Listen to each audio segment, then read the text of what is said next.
है। गुलाब कोठी और पागल नाला के अलावा प्रसादी नंदप्रयाग के पास में ये मलबा आया है। हाईवे बंद होने से लोगों को काफी ज्यादा परेशानियों का सामना करना पड़ रहा है। तस्वीरें आप देख सकते हैं किस तरह से लगातार उत्तराखंड के लोगों की परेशानियां बढ़ी हुई। अब चमोली में भी कई जगहों पर लैंडस्लाइड होने से बद्रीनाथ हाईवे बाधित हो गया है और बारिश के चलते कई जगह पर मलबा आया है।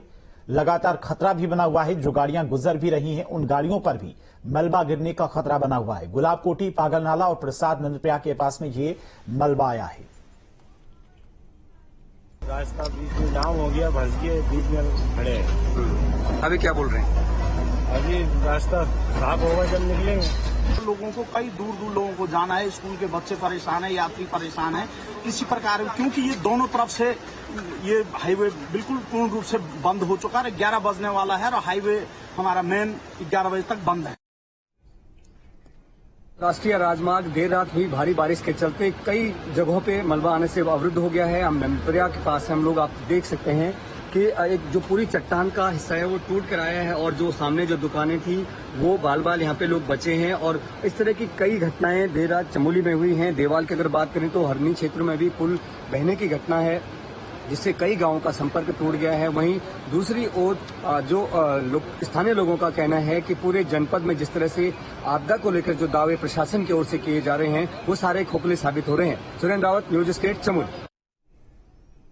और देहरादून में भारी बारिश बनी आफत। मूसलाधार बारिश से नदियां उफान पर। टपकेश्वर मंदिर परिसर में बाढ़ जैसे हालात।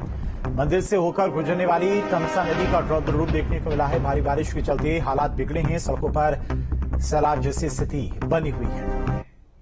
तो तस्वीरें आप देख सकते हैं किस तरह से टपकेश्वर महादेव मंदिर में तक पानी पहुंच गया है और मूसलाधार बारिश से नदियां भी उफान पर हैं।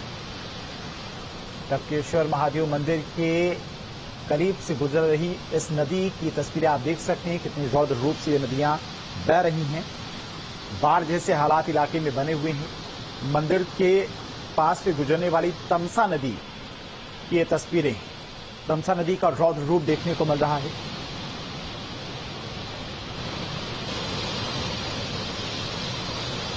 तो ये तस्वीरें आप देख सकते हैं किस तरह से लगातार हालात बिगड़ते हुए।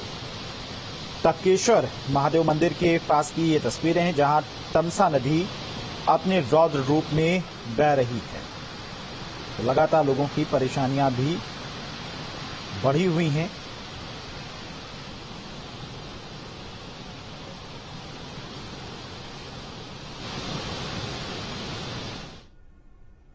वहीं कर्णप्रयाग से बड़ी खबर, गैंसड़ के रास्ते में पिंडर नदी उफान पर है। सिमली से पहले नदी का रौद्र रूप देखने को मिला है। तो लगातार हो रही बारिश की वजह से कई जगहों पर लैंडस्लाइड भी हो रहा है। कई राष्ट्रीय राजमार्ग बंद हैं, कई छोटे मार्ग भी बंद हैं।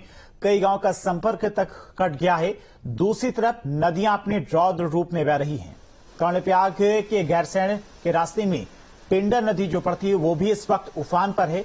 सिमली से पहले नदी का रौद्र रूप देखने को मिल रहा है। ये तस्वीरें आप देखिए, ऊपरी इलाकों में जो लगातार बारिश हो रही है उसी के चलते नदियां लगातार अपने रौद्र रूप में बह रही हैं। तो पिंडर नदी की ये तस्वीरें हैं। तस्वीरें देखकर आप समझ सकते हैं कि किस तरह के हालात इस वक्त बने हुए हैं। नदियां अपने रौद्र रूप में बह रही हैं। लगातार नदियों का जलस्तर बढ़ता जा रहा है।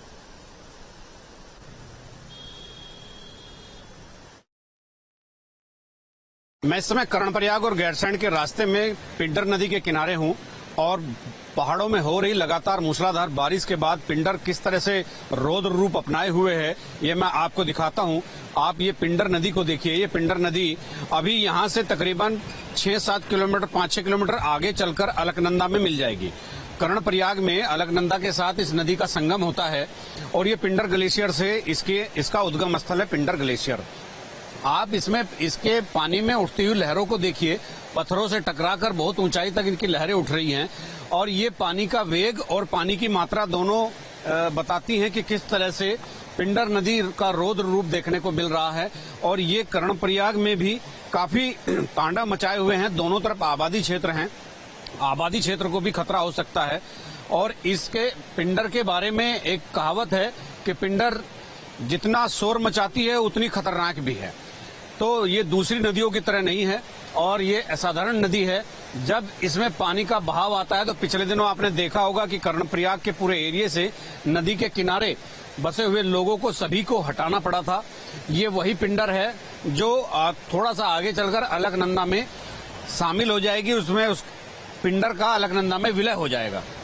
इनकी लहरों को एक बार और देखिए, ये इस बात का प्रतीक है कि पीछे पिंडर घाटी में भी बहुत जबरदस्त बारिश हो रही है और जबरदस्त बारिश होने के चलते तमाम नदी नाले गदेरे उत्तराखंड में उफान पर हैं।